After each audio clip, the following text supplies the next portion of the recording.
dadaal ay galeen gudoomiyaha xisbiga wadani Cabdiraxmaan Maxamed Cabdilaahi iyo gudoomiyaha xisbiga Ucud Jiral Faysal Cali Waraabe dadaal ay u galeen soo deynteeda ay ka soo dhameeyeen madaxweynaha inuu igu sii daayo cafis madaxweyne ayaa arrinkan ku soo dhabaaday laakiin warar kale waxay sheegayaan in aad jeelka ku xanuunsatay sida daraadeedna madaxweynaha markuu eegay in caafimaadkaaga uusan wanaagsanayn uu sida kugu sii daayay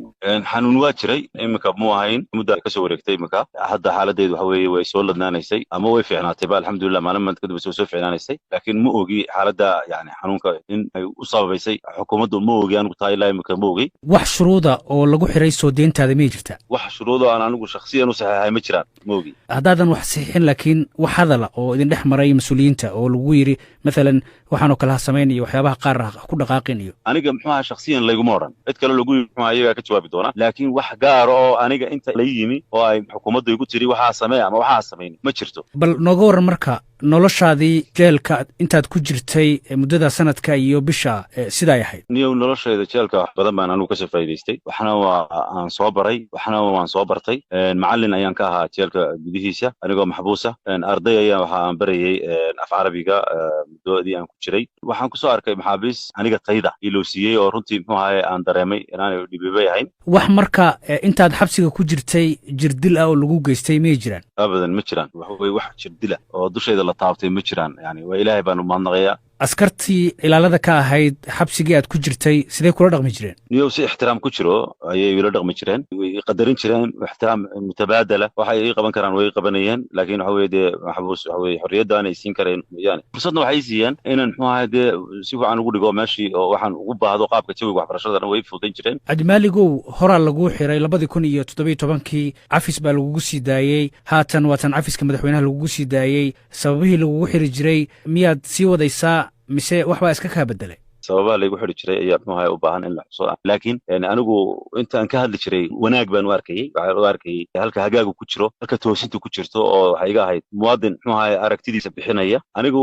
xabsigii aan la kulmay aniga laftaydu iyo muxuu ahay wixii dhacay oo dhan waxa weeye maanta anigu xagga dambaan dhigay oo dhinac kastaba waxa weeye waxaan u soo jeediyey aynu hore eegno oo aynu bog cusub aynu furno taa macnaheeduma waxaa weeyaan in wixii hore aad ka baxaysid oo aad joojin doontid anigu wanaag baan samaynaya wanaaggii aan waday muxuu ahay dee kama bixin arrimihii wanaagsanaana halkii baan ayaan ka wadayaa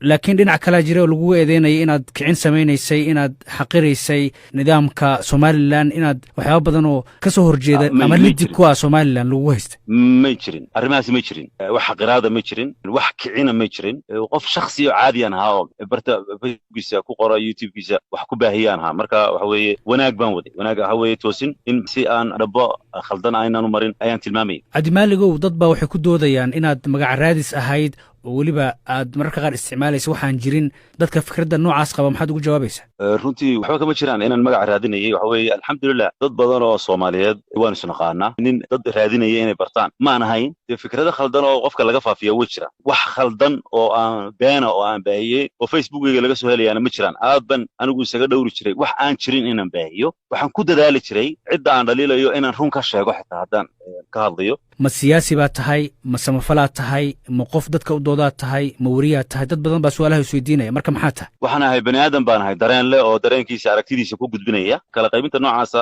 aad baan uga soo horjeedaa in qofka lagu yidhahdo ma waxaanaad tahay mise waxaanaad tahay maba koobnaan karo qofku marka waxa weeye qofku nolosha ku hareeraysan inuu aragti ka dhiibto nin go'aansaday inaan aragti ka dhiibto baan ahay waxaad tidhi waxaan doonayaa in wixii hore laga tago oo laga soo gudbo oo haatan cutub cusub la furaa marka ma lagugu qasbay hadalka may laguma khasbin laba wadaan haystay inaan xanaf iyo nacayb iyo argoosi aan ku hadlo iyo inaan haadiyo gacanta wanaagsan marka waxaan go'aansaday inaan taa wanaagsan aan furo marka maaha wax laygu khasbay waa go'aan aan qaatay anigu haatan xorriyaddaadii baad dib u heshay maxaa kuu qorshaysan inaad samaysid runtii shaqada ugu weyn ee ugu muhiimsan aan doonayo inaan qabto waa barnaamijka kaalme kuwan ee samafalka ahaa inaan halkii ka sii wado oo aan ballaariyo ayaa ii qorshaysan